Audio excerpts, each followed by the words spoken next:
Donc bonjour à tous, bienvenue sur la chaîne Philippe est dans le Pré. Donc aujourd'hui je vais vous parler de l'événement de la manifestation qu'on avait fait à Bouillé-Ménard, où on avait demandé à rencontrer la présidente de la FNSEA et du COPA-COGECA, et il y avait un certain nombre d'intervenants donc ce jour-là. Donc là on avait filmé une partie des intervenants. Je rappelle que tout le monde avait la parole, tout le monde était invité. C'est avec grand regret que Madame Lambert, qui parle au nom de tous les agriculteurs, a refusé le micro alors qu'on tendait le micro. Les jeunes agriculteurs, tout le monde pouvait venir, c'était un débat ouvert. Il y a des gens qui ont pris la parole, qui étaient là, de la coordination rurale et d'autres. Vous allez pouvoir le découvrir dans des prochaines vidéos. Là, pour cette première partie, je laisse la parole au collectif éleveurs et négociants solidaires, Jean-Paul Boyer et Raymond, qui prend la parole derrière. Nous avons démarré ce collectif début décembre, suite à la loi Egalim 2, qui, à sa lecture, ne nous a pas convenu du tout. Et à l'issue de cette lecture, nous avons décidé de créer ce collectif pour manifester notre mécontentement quant au caractère obligatoire de la contractualisation. Donc, comme on l'a fait jusqu'à présent avec mes copains Raymond et Pierre-Antoine, chacun va présenter une des étapes de ce collectif jusqu'à ce jour. Et après, on sera là pour répondre à certaines questions s'il y en a de votre part. Donc, Raymond, tu lances le truc, s'il te plaît. Bonjour à tous. Alors nous le collectif éleveurs et négociants solidaires, on l'a créé début décembre, suite au vote de la loi Egalim 2 et suite à un des éléments d'Egalim 2, c'est la contractualisation obligatoire. Alors on a avec nous Pierre-Antoine qui l'avait vu venir un peu avant nous, parce qu'il est il est à la fédération des commerçants bestiaux, et depuis l'été dernier il commençait à s'en parler. Et en fait il est passé par là le sommet de l'élevage à Cournon, et à Cournon le président de la fédération nationale bovine avec la FNSEA sont venus présenter la loi Egalim 2. Ils l'ont présenté en tant que grande victoire pour l'élevage français. Alors donc à partir de début octobre, nous, on a essayé d'y travailler dessus, de le creuser, de savoir qu'est-ce qu'il y avait dedans.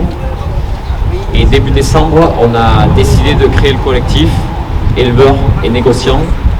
On a préparé une action à Clermont-Ferrand le 23 décembre qui était plutôt bien suivie. C'était la première mèche qu'il fallait allumer, on l'a fait. Il a suivi au mois de janvier plusieurs réunions publiques. On a été en Lozère, dans le Tarn, dans l'Aveyron, dans le Cantal, pour expliquer aux éleveurs ce qu'il y avait dedans. Oui, je parle dedans. Ouais. Pour expliquer ce qu'il y avait dans cette loi Egalim 2 et plus particulièrement du volet contractualisation. Alors nous, fin décembre à Clermont, on s'est entretenu avec le sous-préfet de Clermont-Ferrand. On l'avait averti que s'il n'y avait pas d'avancée sur l'application de la contractualisation, eh bien, on passerait à l'action. On avait averti que le congrès de la FNB qui était prévu à Aurillac le 2 et 3 février, que le jour de clôture, ils n'arriveraient pas à le clôturer sans nous. On nous a pas cru sur parole. Je crois que c'était le 31 janvier ou le 1er février, Bruno Dufayet, président de la FNB, a mis sur la presse que nous étions un épiphénomène, qu'on était 3 ou 4 énergumènes et qu'on ne ferait rien du tout, que la loi elle était votée et serait appliquée. Le 3 février à Aurillac, le ministre de Normandie, il s'en est très mal trouvé. très mal trouvé parce qu'il ne voulait pas nous parler. Et il a été obligé de nous parler. Il a décalé son agenda, il l'a même annulé l'après-midi. Et on s'est entretenu plus de 2 heures avec lui sur le sujet. Alors sur l'obligation, le ministre il nous dit circuler, il n'y a rien à voir. C'est voté et ça sera obligatoire. Alors nous, jusqu'à aujourd'hui, notre combat de notre collectif, c'est bien l'obligation de contractualiser.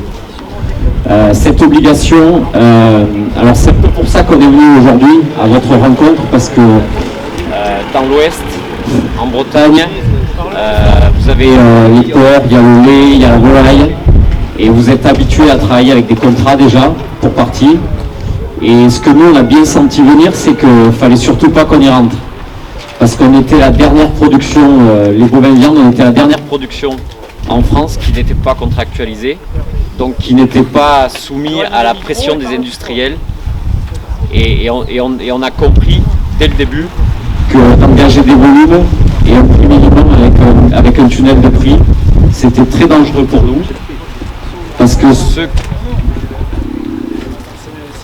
ceux qui pensaient qu'ils allaient arriver à maîtriser le prix. Donc, je vous disais, nous on a compris dès le début que cette histoire a été très très risquée et qu'il fallait absolument qu'on n'y aille pas. Alors aujourd'hui, notre combat, c'est l'obligation. On ne sait pas si on va y arriver. Pour le moment, on nous dit que non. On nous dit qu'on ne va pas y arriver. Ils veulent bien discuter avec nous, mais du contenu, pas de l'obligation. Nous, ce qu'on sait, c'est que quelques jours avant le salon de l'agriculture, le ministre, il a essayé de chercher un premier contrat signé entre un éleveur et son premier acheteur. Ils n'y sont pas arrivés. Alors la seule chose qu'ils aient trouvée, c'est une coopérative aveyronnaise. Comme c'est bizarre, nous on vient de l'Aveyron et du Cantal, donc ils ne pouvaient pas mieux trouver. Et ils ont trouvé une coop qui a contractualisé avec Carrefour sur la viande de limousine Blason Prestige.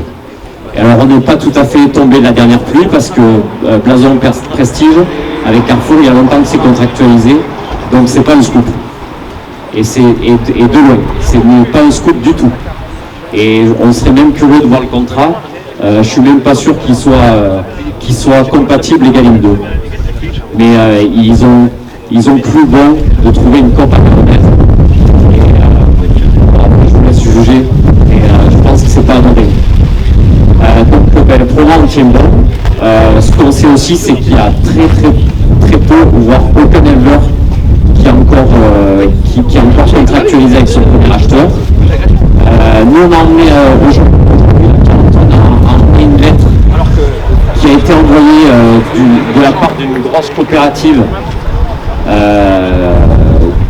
du sud-ouest qui couvre l'Aveyron, le Cantal, la Lozère, le Tarn. Ils font du bétail maigre, ils travaillent beaucoup à l'export, Italie, puis un peu les pays tiers aussi. Et cette lettre, elle explique à leurs adhérents comment ils vont appliquer Egalim 2. Et nous, ce qu'on dit depuis le début, c'est que dans le Brotard, c'est inapplicable. Et bien, eux, ils l'ont écrit sur le papier. Ils ont dit, nous, nos statuts vous protègent du contrôle si vous êtes contrôlé contre Egalim 2. Notre statut vous protégera, vous êtes en règle. Par contre, il n'y aura aucun coût de production qui sera pris en compte sur la partie Brotard. Donc ce qu'on avait dit depuis le début, ça va se concrétiser. Puisque nous, on est minoritaires et qu'on ne veut pas nous écouter depuis le début, on explique que ça fait de l'intérieur. Et je pense que cette lettre, ils vont se battre entre eux sans tarder. Et on espère que ça va faire boule de neige parce que à travers notre collectif, on a pris des contacts un peu partout en France. Et la contractualisation, elle ne concerne pas leur monde. Il y en a beaucoup qui nous disent on n'a pas entendu parler, ça ne nous arrivera pas pour nous. La loi, elle est votée, elle va être peut-être appliquée.